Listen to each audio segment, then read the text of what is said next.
আসসালামু আলাইকুম। 6টি কথা দুনিয়াতে সবাই স্মরণ রাখুন। 1, এই দুনিয়া ক্ষণস্থায়ী, চিরস্থায়ী না। বরং আল্লাহ তাআলা বলেছেন, কামাল হায়াতুদ দুনিয়া ইল্লা মাতাউল গুরুর। এই দুনিয়া ধোঁকার সামগ্রী ছাড়া আর কিছু না। 2, তোমাকে একাই মরতে হবে, তোমার সঙ্গে কেউ যাবে না। যেহেতু আল্লাহ বলেছেন, ওয়াজাআত সাকরাতুল মাউত বিল হক, মৃত্যু তোমার আসবেই, চিরন্তন সত্য। এর থেকে কেউ পালিয়ে যেতে পারবে না। আইনামা তাকুনু ইদরিকুমুল মাউত, তোমরা যেখানেই থাকো না কেন, মৃত্যু তোমাদের লোক পাবই, ধরবই। ওয়ালাউ কুনতুম ফি বুরুজিম মুশাইয়াদা, যদি তোমরা সেই পাহাড়ের চূড়ায় পালিয়ে থাকো, তারপরেও তোমাকে কি করব? মৃত্যু তোমাকে ধরবই। 3, তোমাকে একা একা জিজ্ঞাসাবাদ করা হবে। সূরা মারইয়াম আয়াত নাম্বার 95। আল্লাহ বলেছেন, তাকুল্লুহুম আতিহি ইয়াউমাল কিয়ামাতি ফারদা, সেদিন প্রত্যেকেরই একাকী অবস্থায় আল্লাহর সামনে হাজির হতে হবে। তোমরা সেদিন প্রত্যেকেই একাকী অবস্থায় আসবে আল্লাহর নিকটে। 4, 5, তোমাকে একা সমাহিত করা হবে। আমরা দেখি দুনিয়াতে আসার সিরিয়াল আছে, কিন্তু যাওয়ার সিরিয়াল নাই। কে কখন চলে যাবে কোনো গ্যারান্টি নাই। আর যখন মানুষ মারা যায়, দুনিয়া ছেড়ে চলে যায়, তখন সবাই তাকে নিয়ে কবরস্থানে দাফন করে আসে, তার সঙ্গে কেউ যায় না। আর তবে যাবে ঠিক, তা হলো আমল।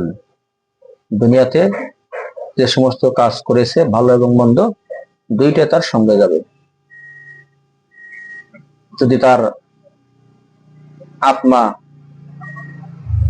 ভালো হয়, নেককার হয়, তাহলে তারা ইল্লিনে যাবে। আর যদি বদকার হয়, পাপিষ্ট হয়, তাহলে তারা সিজিনে চলে যাবে। সিজিন হলো একটা কারাগার। 6 নম্বর, তোমাকে একাই আল্লাহর সামনে হাজির হতে হবে। তোমাকে একাকী অবস্থা তোমাকে জিজ্ঞাসাবাদ করা হবে, তোমার সঙ্গে কেউ থাকবে না। আয়েশা সিদ্দিকা রাদিয়াল্লাহু তাআলা আনহা থেকে বর্ণিত, তিনি বলেন যে আয়েশা সিদ্দিকা রাদিয়াল্লাহু তাআলা আনহা তিনি অঝোরে কাঁদতেছিলেন। রাসূল সাল্লাল্লাহু আলাইহি সাল্লাম বাড়িতে ফিরে এসে তাকে জিজ্ঞাসা করলেন, আয়েশা সিদ্দিকা, তুমি কাঁদছো কেন? তখন আয়েশা সিদ্দিকা রাদিয়াল্লাহু তাআলা আনহা বললেন যে, আমি কাঁদছি এই জন্য, কিয়ামতের দিন আপনি আপনার পরিবারের কথা স্মরণ রাখবেন কিনা। তখন আল্লাহ রাসূল সাল্লাল্লাহু আলাইহি সাল্লাম বললেন, অবশ্যই 3টি জায়গায় কেউ কারো খবর নেবে না, কেউ সঙ্গে থাকবে না। 1, আমল নামা যখন ওজন করা হবে। আল্লাহ বলেছেন, ওয়ানাযাউল মাওয়াজিনাল কিসতি লিয়াউমিল কিয়ামাহ, অবশ্যই আমি কিয়ামতের দিন ন্যায় বিচারের মানদণ্ড স্থাপন করব। ফালা তুজলামু নাফসুন শাইআন, আর কারো প্রতি কোনো বিন্দুমাত্র জুলুম করা হবে না। যদি কেউ অনুপরিমাণ, সরিষা দানা পরিমাণ যদি কেউ কাজ করে থাকে, আল্লাহ বলেছেন সেটাও আমি তাদের সামনে উপস্থিত করব, বিনিময় হিসেবে আল্লাহ তাআলা তাদেরকে দিবেন, যদি অনুপরিমাণ আমল করে থাকে। তাই আমরা দুনিয়ার প্রতি আকৃষ্ট না হইয়া আখিরাতের প্রতি আকৃষ্ট হই। দুনিয়া কিচ্ছু না।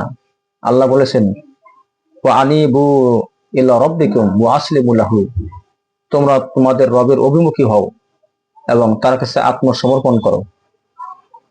মিন ক্বাবলি আইয়াতিয়াকুমুল আযাব, তোমাদের উপরে আযাব আসার আগেই। সুম্মা লা তুনসারুন, তারপর কোনো সাহায্য করা হবে না। আযাব এসে গেলে তারপর আল্লাহ তাআলা সাহায্য করবেন না। এটা আল্লাহ তাআলার প্রতিশ্রুতি এবং ওয়াদা। এই দুনিয়াটা ক্ষণস্থায়ী মনে করে, দুনিয়াটা থাকার জায়গা না, এটা পরীক্ষার হল। পরীক্ষা মানুষ, আমরা দুনিয়াতে যদি কোনো ছাত্র পরীক্ষা দেয় তাহলে 3 ঘন্টা পরীক্ষা দেয়। এই 3 ঘন্টা পরীক্ষা দিয়ে যদি সে পাশ করতে পারে তাহলে সারা জীবন সে তার ডিগ্রি নিয়ে বেঁচে থাকতে পারবে এবং হাসি মুখে সে বেঁচে থাকতে পারে। আর যদি সে ফেল করে তাহলে সারা জীবন তাকে কাঁদতে হবে। তাই এই দুনিয়াটা খুব জৌলসপূর্ণ, আকৃষ্টপূর্ণ। শয়তান সবসময় মানুষকে দুনিয়ার প্রতি আকৃষ্ট করে এবং কথা বলে যে এখন আমল করে কি হবো, বয়স কমই আছে, আমল করিস পরে করব। যখন নামাজের জন্য আহ্বান করা হয় তখন শয়তান ধোঁকা দেয়, এ তোর না কাপড় খারাপ, কাপড় কি ময়লায় পেশাব বললো নাকি, এরকম একটা মানুষের ধারণা করে থাকে। সেই জন্যে এই 6টা জিনিস আমাদেরকে মনে রাখা খুবই দরকার এবং খুব জরুরি। আয়েশা সিদ্দিকা থেকে বর্ণিত। আর 2 নম্বর,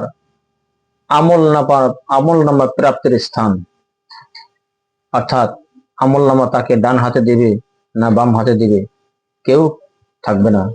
3 নম্বর, ফুলসিরাতের নিকট, যখন তার উপর দিয়ে, জাহান্নামের উপর দিয়ে এই সিরাত প্রতিষ্ঠিত থাকবে তখন কেউ কারো থাকবে না। এই 3টাই তো মূল সময়। এই সময় যদি কেউ কারো পাশে না থাকে তাহলে কি, আল্লাহ রাসূল সাল্লাল্লাহু আলাইহি ওয়াসাল্লাম বলেছেন, অমন বাতাআ বিহি আমালুহু লাম ইসরি বিহি নাসাবাহু, যার আমল তাকে পিছনে ফেলে দিয়েছে তার বংশনামা, আত্মীয় স্বজন কেউ তাকে এগিয়ে নিয়ে যেতে পারবে না। কোথেকে আমার আমল যদি আমাকে নাজাত না দেয়, অন্যের আমল আমার কোনো কাজে আসবে না। সেদিন পিতা পুত্রের উপকার আসবে না, পুত্রের পিতার উপকার আসবে না। সেই দিনটিকে আমরা ভয় করি। আল্লাহ ভয় করতে বলেছেন। কোন দিন? ইয়াউমুল হাসরের দিন, কিয়ামতের দিন। আল্লাহ তাআলা আমাদের সবাইকেই উপস্থিত করবেন। ইয়াউমা ইয়াযান তুরাদুন, সেদিন তোমাদেরকে উপস্থিত করা হবে। লা তাখফা মিনকুম খাফিয়া, তোমাদের কোনো গোপনীয়তাই গোপন থাকবে না, সব প্রকাশ হয়ে যাবে। গতিকে আমরা স্মরণ রাখি, আমরা নেক আমল করার চেষ্টা করি। শুধু ঈমান আনলে চলবে না। ঈমান বসে থাকার নাম নয়, ঈমান বসে থাকার নাম নয়। ঈমান গ্রহণ করেছেন, হয় আপনি মানবেন না হয় মানবেন না, হয় আবু জেহেল না আবু বকর। শুধু বিশ্বাসে কি হবে? ওই যুগের কাফেররা তো বিশ্বাস করতো আল্লাহকে, এবং কোনো কাজ যদি তারা ই করতো, শুরু করতো,